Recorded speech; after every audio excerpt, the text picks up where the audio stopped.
Hi guys, good evening. So welcome back to my vlog this evening. So meron po tayong item ngayon dito. So meron tayong Coca-Cola products pero hindi lahat na Coca-Cola products na meron tayo kasi unexpected today na papasok yung panel dito sa aming tindahan dito sa aming area guys.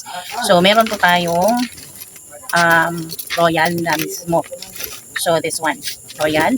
Meron po tayong mismo na Coke at saka meron po tayong Royal na Swakto. So, this one. Meron tayong Coke, meron tayong Royal. So, but before that, so welcome to my channel. So, kumusta tayong lahat? So, I hope nasa mabuting kalagayan tayo and we're all in good health.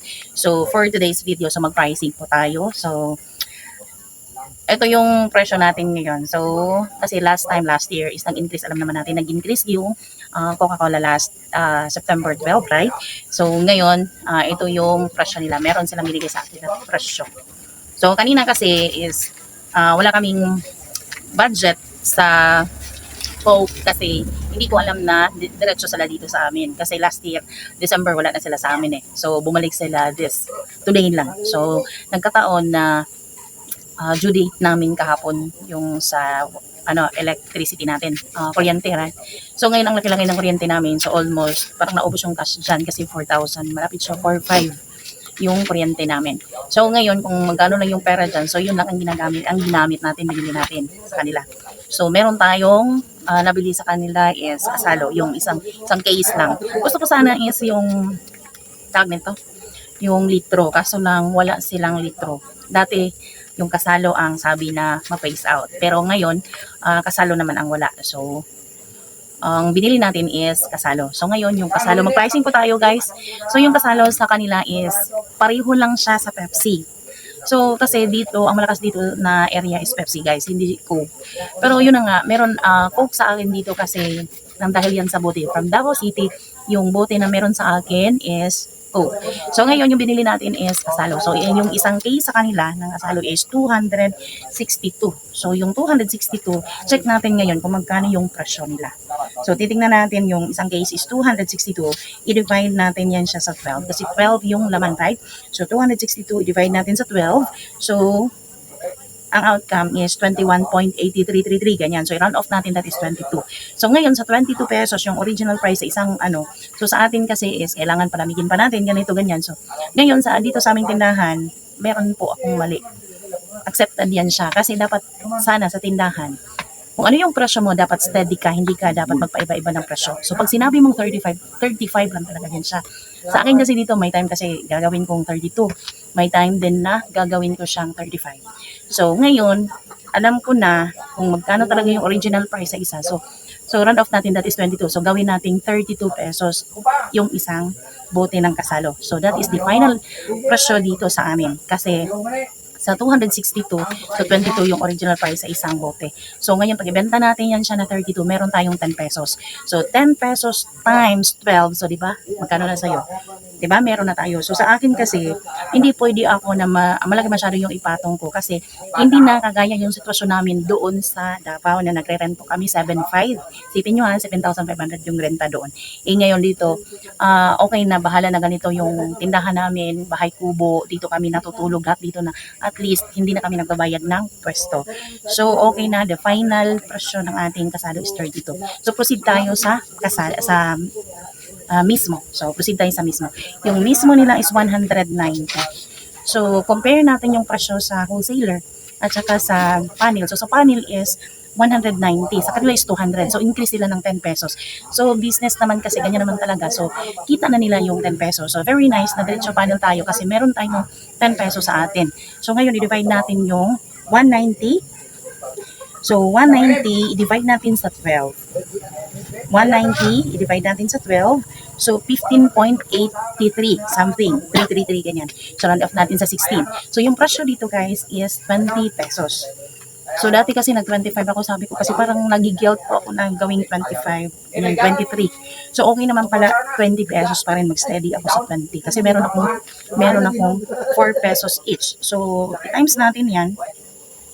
So 4 times 12. So meron tayong 48 sa isang case. So, malaki na yun siya. So, pag, ganito kasi, pag sa tindahan kasi guys, the more na sellable yung tinahan mo, pag mura lang yung binibenta mo. The important there is hindi ka lugi sa paninda mo, right? So, ito yung very nice sa mindset pag nagnegosyo tayo, right? So, ito yung final presyo natin sa ating mismo. So, the mismo natin is that is still 20 pesos, Royal at saka Coke, same. So, proceed tayo doon sa swakto. So, yung swakto nila is sa wholesalers yung 140. So 140 sa kanila dito is 132. 132 i-divide natin sa 12, so that is 11. So ang presyo ko dito is 15. So tama na yun siya na 4 pesos din sa akin. So every ano natin is 15. Then yung ano niyan, kinansya natin is 4 pesos. So 4 times 12, so 48 pa rin yung kinansya natin. Diba? So, yun ang kita natin sa isang case. So, ito yung final presyo natin sa swakto. So, ito yung ma-share ko sa inyo dito kung paano ako magpresyo sa aking soft drinks dito sa Coca-Cola product. So, ito lang yung nabili ko today kasi yun na nga, may binayaran kami ng kuryente. So, malapit yun, 4,500. So, wala na tayong cash. Then, ngayon, dapat sana meron akong tawag nito yung 1.5 kasi malakas yung 1.5 dito guys. So maybe tomorrow or titingnan natin kung kailan ako magkaroon kasi yung isang case is 700 plus. So titingnan natin kung magkano na yun. Kasi last time nakabili yung husband ko sa Mlang is 730. Yung last time nakabili kami is 770. So malaki masyado yung tubo doon sa sa Maygong Sailor. So, kasi wala kaming panel noon eh. Very nice sana kung dito yun sila. So, last December is malakas yung 1.5. So, wala tayong magagawa. So, naghahanap pa rin ako ng naghahanap pa rin kami ng way kung saan makabili ng mura para yung mga customer din natin makabili ng mura. Para, ganito kasi yung mindset dito sa tindahan. So, very nice kasi pag mura yung mga paninda mo, para yung customer mo, ang importante kasi hindi tayo lugi, meron tayo para sa atin. So, yun ang advantage pag yung mga paninda mo is hindi masyado mahal. So, ito lang yung ma-share ko guys about sa ating Coca-Cola product. So, ito yung ma-share ko sa inyo about paano ko magpresyo ng aking mga paninda sa Coke. Pero ilan lang tong nabili ko kasi ito lang yung cash kanina guys. So, hanggang dito lang siguro guys. So, kung sino yung mga bagong nagsari-sari store. So, I hope nakatulong sa inyo kung paano ako magpresyo, paano idea. Nagbibigay ako ng idea sa inyo kung paano magpresyo sa mga paninda natin. So, hanggang dito lang siguro guys. So, maraming salamat sa ating mga new viewers, sa ating mga subscribers, sa ating mga silent viewers natin ang hanggang ngayon andyan kayo. So, thank you so much. And sa ating mga kasari dyan, thank you so much sa mga ideas na natutunan ko sa inyo. So, at saka sa mga suporta nyo na binigay sa akin. So, sa ating mga friends sa YT. So, maraming salamat po sa mga suporta na binigay nyo sa akin. At saka sa ating mga sa last, by the way, last nag-live po ako. So, may shout out sa ating mga kapwa natin mga content creators. So, maraming salamat sa inyo. So, i-post ko na lang kasi hindi ko maisip kung sino yung andun sa aking live last time. At saka thank you so much sa nagpa-member, yung member ng ating channel. Thank you so much sa inyo, sa pagtiwala nyo sa akin. So, babawi lang po ako. So, dandahan na ayusin ko yung channel ko na kailangan na magiging kung ano ako dati. So, babalikan ko na guys. Kasi yun ang naisip ko kasi is, what is the purpose sa aking internet connection na ang mahal na binabayaran ko? That is 1,299 and then wala akong ginawa, walang income. So, mindset lang po. Charis, mindset. Meron talaga mindset. So, ito lang yung natin.